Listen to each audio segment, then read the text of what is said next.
여러분 안녕하세요. 오늘은 자율주행 시장에 대해서 한번 설명해 볼까 합니다. 어떠한 자율주행 시장을 한 장의 구조도로 한번 그려보면 사실 어떤 센서, 누가 더 좋냐 이런 게 아니고 어떤 철학으로 어떻게 현실을 극복해내느냐의 싸움입니다. 지금의 판은 크게 세 개의 진영으로 나뉘는데요. 첫 번째는 테슬라처럼 비전 중심의 대규모 데이터를 활용해서 차량 내의 AI, 즉 온디바이스로 사람처럼 보고 판단하는 그런 방향으로 가는 진영이 있고요. 두 번째 진영은 바로 엔비디아를 축으로 레거시 OEM 전체를 소프트웨어 플랫폼으로 끌어들여서 SDV, 즉 소프트웨어 디파인드 비클을 표준화하려는 진영이 있고요. 세 번째는 바로 웨이모처럼 도시 단위로 ODD, 즉 운행 조건을 촘촘히 관리하면서 실제 로보택시 서비스를 운행하는 그런 진영이에요. 이 셋의 목표가 완전히 다르다기보다는 승리의 조건이 조금씩 다르다, 이렇게 보시는 게 정확합니다. 이 테슬라는 전 세계 확장, 이게 바로 승리의 조건이고,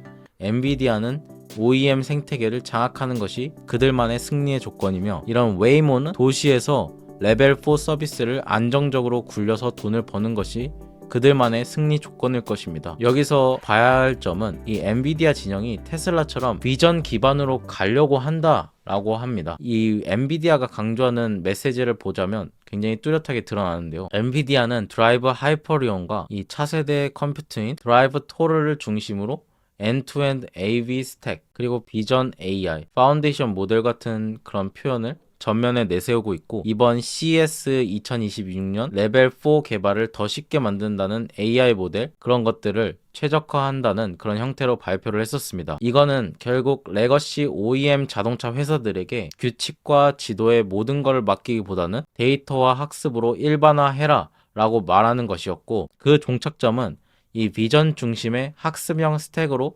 수렴할 가능성이 큽니다. 게다가 이 JLR이라는 영국 자동차 회사는 이 엔비디아 드라이브 기반 SDV 플랫폼을 채택해서 이제 차세대 플랫폼에 적용한다는 그런 것도 공개를 했습니다. 그러니까 이 레거시 자동차 회사들이 테슬라처럼 직접 자율주행 자동차를 만들 그런 자신이 없으니까 플랫폼을 사서 따라한다, 이런 흐름을 상징적으로 보여주는 사건이었어요. 하지만 여기서 투자자들이 꼭 구분해야 하는 포인트가 있는데요. 이 엔비디아는 자율주행 서비스 회사가 아니라 자율주행 플랫폼 회사라는 점인데요. 즉 엔비디아 진영이 테슬라식으로 간다고 해도 최종 성능은 그 플랫폼을 쓰는 OEM이 얼마나 데이터를 잘 모으고 얼마나 소프트웨어를 잘 운영을 하고 얼마나 OTA로 개선을 굴리느냐, 이런 성능적인 지표에서 갈리게 됩니다. 테슬라는 이걸 한 회사에서 끝까지 돌리게 되는 것이고요. 차량을 팔고 센서를 통일하고 데이터 수집 루프를 통제하고 이 OTA로 바로 반영을 하게 됩니다. 근데 반면에 이 레거시 OEM 기업들은요, 차량 라인업도 굉장히 다양하고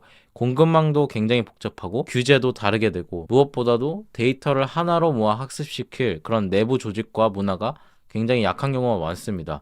그렇기 때문에 이 엔비디아 진영은 테슬라를 따라가는 그런 방향성은 확실한데 반해 그 결과물이 테슬라처럼 하나로 수렴해서 과연 폭발적인 그런 성능을 보여줄지, 아니면 OEM별로 성능이 둘쭉날쭉한 채로 천천히 따라가는 그런 형태가 될지 아무도 모르는 것입니다. 그런 형태가 될지 계속 지켜봐야 하는 것입니다. 그래서 이런 것들이 변수가 될 겁니다. 우리가 프랜차이즈 기업을 생각하면 편해요. 이제 웨이모 기업으로 한번 넘어가 보죠. 이 웨이모는 지금 시장에서 매우 독특한 위치에 있는데요. 한마디로 이미 로보택시를 운영 중인 회사예요. 이것도 무시 못할 차이인데요. 이 데모가 아니고 이미 서비스를 하고 있고 실제로 승객을 태우고 규제 기관의 감시를 받고 운영 프로토콜로 도시에서 굴리게 됩니다. 이 점 때문에 웨이모는 단순히 기술력뿐만 아니라 이 운영력으로도 평가를 받습니다. 그리고 이 샌프란시스코 정전 사건이 있었잖아요. 그 운영력이 정면으로 망가진 그런 사건이었죠. 이 운영력의 이미지가 한반에 손상이 된 그런 사건이었죠. 이 변전소 화재로 정전이 됐었고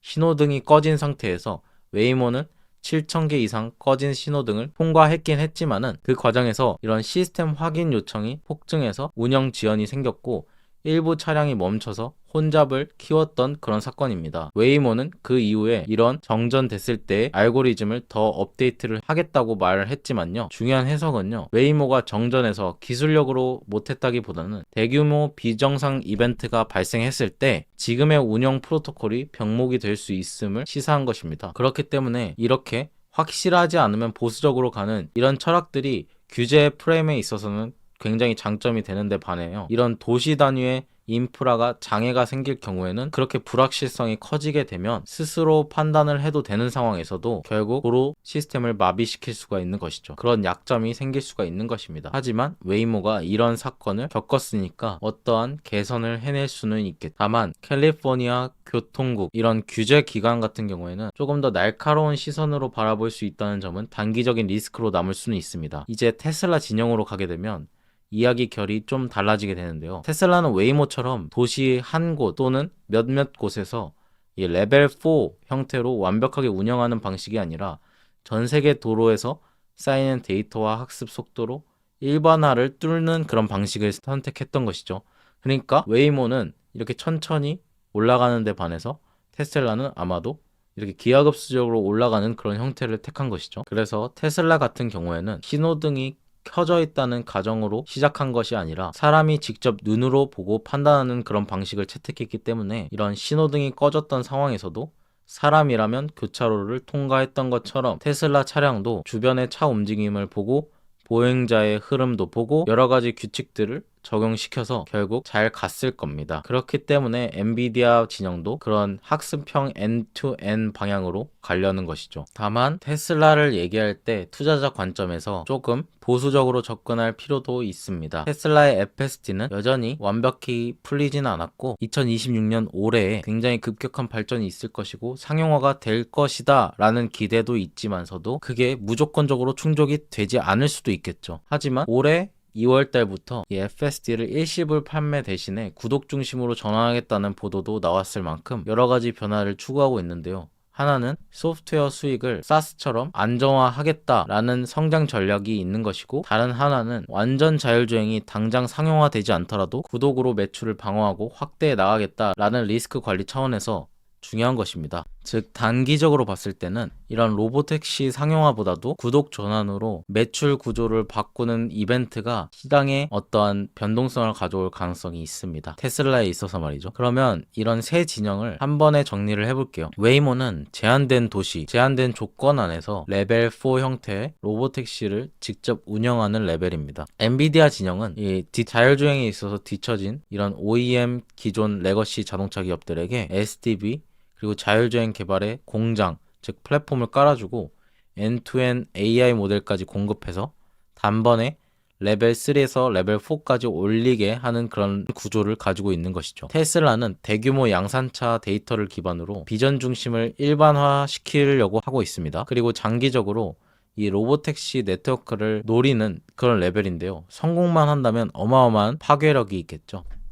우리가 투자의 관점에서 생각을 하게 된다면 단기 올해 1년에는 크게 세 가지 촉매가 시장을 움직일 가능성이 있는데요. 첫 번째로 바로 규제, 사고, 리콜, 조사와 같은 이런 이벤트 리스크인데요. 웨이모는 실제로 서비스를 운용하기 때문에 사건이 터지게 되면 곧바로 규제기관과 언론의 스포트라이트를 받을 수밖에 없죠. 이런 샌프란시스코 정전 위기 같은 이런 상황의 경우에는 결국 언론에 퍼지게 되었고, 그만큼 단기의 변동성은 커질 수 있는 것입니다. 이 테슬라는 반대로 규제기관이 FSD 표현 그리고 안정성에 계속 민감한 상황에서 구독 전환을 밀어붙이고 있기 때문에 여러 가지를 따져봐야 하는 것이고, 둘째로 바로 제품과 서비스의 마일스톤인데요. 이 테슬라 무인 로보택시가 실제로 얼마나 빠르게 어떤 안정장치로 어느 지역에까지 확대가 되는지 그런 것들이 좌우를 하게 될 것이고, 웨이모는 이런 정전 이후에 업데이트가 실제로 잘 되는지, 그래서 도로의 위기 상황에서도 멈추지 않은 운영으로 이어질 수 있는지가 결국 포인트가 되게 됩니다. 그리고 엔비디아는 CS 2026처럼 이런 레벨 4, 자율주행 레벨 4 개발을 쉽게 만들어내는 모델과 툴을 계속해서 내놓고 있고, 생태계를 확장하려는 뉴스가 단기 모멘텀을 만들 수 있습니다. 그리고 세 번째로는 수익화 방식인데요. 테슬라의 구독 전환은 단기적으로 매출, 마진, 그리고 가입률 기대를 이런 흔들 수 있는 굉장히 강한 이벤트인 것이죠. 하지만 장기적으로 봤을 때는 여러 가지를 더 따져봐야 하는 것입니다. 단위당 경제성이 굉장히 중요할 것입니다. 한 대당 수익이 얼마나 발생할지, 그리고 얼마나 많은 도시로 스케일적으로 확장할 수 있을지, 그리고 데이터 학습 속도, 이런 것들이 얼마나 빠를지, 그리고 규제의 수용성 측면에서도 정부가 어떻게 가져가야 할지, 그리고 웨이모는 초반에 조금 유리할 수는 있습니다. 그렇지만 이제 웨이모가 가지고 있는 한계는 도시마다 비용이 너무 많이 드는 구조이기 때문에 확장성이 매우 떨어집니다. 그래서 그 부분을 잘 보완하는 것이 중요한 것이겠죠. 엔비디아의 진영의 강점은 표준 장악인데요. 자율주행이 SDB의 핵심 기능이 된 순간에 이 OEM들은 칩, 플랫폼, 툴체인, 그리고 안전 인증 체계를 검증된 공급자에 기대려는 그런 유인이 커지게 되는데요. 엔비디아는 드라이브 하이퍼리언, 드라이브 토르 이런 것들을 안전, 사이버 보안, 마일스톤 같은 요소를 앞세워서 표준을 잡으려고 할 것이고, 이런 JLR 같은 자동차 기업들이 채택되는 사례가 누적되게 되면 자동차반 쿠다 이런 포지션을 구축할 수 있을 것입니다. 하지만 전 리스크도 명확하다고 생각하는데요. 최종 성능이 OEM마다 달라지게 될 것이고, 그렇게 되면 잘만 관리하면 뛰어난 프랜차이즈 집이 될 것이지만 잘못 관리하면 프랜차이즈마다 맛이 달라지고 일정하지 않아서 불만들이 많이 쌓일 것입니다. 그래서 엔비디아는 단기에는 생태계 발표가 호재지만은 장기에는 OEM들이 실제로 성능을 뽑아내는지가 성패를 가르게 됩니다. 이 테슬라의 장기 강점은 데이터와 배포에서 나오는데요. 테슬라는 차량 대수가 많고 OTA로 빠르게 개선할 수 있고 동일한 철학을 중심으로 학습을 누적시키기 굉장히 쉬운 구조를 가지고 있어요. 그렇기 때문에 자율주행이 진짜로 소프트웨어 산업이 된다, 이런 시나리오가 열리게 되는 순간에 테슬라는 전 세계 확장 관점에서 가장 큰 기대를 받을 것입니다. 그렇게 되면 주가가 기하급수적으로 상승하겠죠. 근데 이제 장기적인 리스크도 있는데요. 당연히 이제 규제와 책임 프레임입니다. 로보택시가 사고가 나게 되면 그 파급력이 좀 크기 때문에 규제가 한번 크게 걸리게 되면 확장이 느려질 수 있습니다. 둘째는 이제 기술의 최종적인 형태인데, 이제 비전 올리가 과연 궁극적으로 나머지 1%를 채울 수 있을 것인지가 궁금한 것이죠. 정말 돌발 상황들이 많이 생기잖아요. 나머지 케이스 1%의 케이스에서 그런 것들을 과연 센서나 지도, 통신 이런 것들이 없이도 카메라만으로도 극복이 가능할지가 궁금할 따름입니다. 그치만 중요한 건 설령 센서가 일부 추가되더라도 업계는 결국 학습형 엔투엔 일반화하는 방향으로 수렴할 가능성이 높습니다. 그렇기 때문에 테슬라가 현재 선두주자이고 엔비디아가 따라오는 그런 형태를 갖고 있으면서 웨이모를 이길 수도 있겠죠. 제가 봤을 땐 이런 자율주행 시장이 워낙 크기 때문에 이런 시장은 승자 독식 모델이 아니고 역할 분화가 될 가능성이 높고, 그래도 더 많은 비중을 차지하려면 확장성이 좋아야 할 것입니다. 그렇기 때문에 테슬라를 저는 투자하고 있는 것이고 믿고 있습니다. 이 셋 중에서 가장 큰 업사이드를 노릴 수 있는 기업이 바로 테슬라이기 때문에 저는 투자한 것이죠. 왜냐하면 글로벌 네트워크형 소프트웨어 비즈니스가 열리게 되면은 가장 레버리지가 크게 작동할 수 있는 영역이 테슬라가 가진 자율주행 방식이기 때문이죠. 여러분들의 성향에 맞게 잘 투자하시면 될 것 같습니다. 모두들 성공적인 투자를 하셨으면 좋겠고, 오늘의 영상이 도움이 되셨다면 구독, 좋아요, 알람 설정, 그리고 댓글까지 모두 부탁드려요. 감사합니다.